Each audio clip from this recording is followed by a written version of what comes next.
Hey everyone, welcome back to this channel. In this tutorial, I'm gonna show you how to combine CapCut effects. So maybe if you want to add more than one effects to your video in CapCut, I'm gonna show you how you can do that. So first, after you import your clip, just go to effects.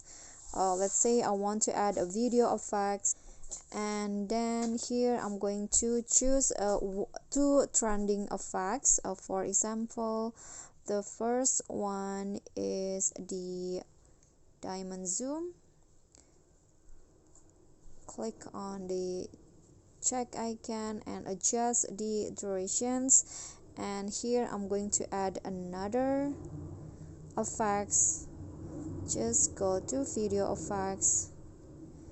Okay, I'm going to put it in here, video effects, and I'm gonna be choosing another trending effects. Okay, for example, the hollow blur.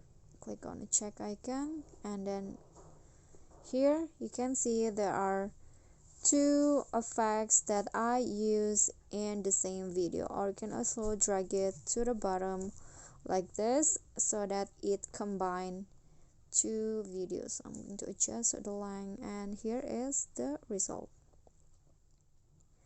Okay, so that is how you can add a combine more than one effects to video in CapCut. Thank you guys so much for watching. If you think this content is helpful for you, please click on thanks below. If you like the video, please click on the thumbs up icon. Don't forget to leave a comment and subscribe to our channel. See you at the following tutorial. Bye bye.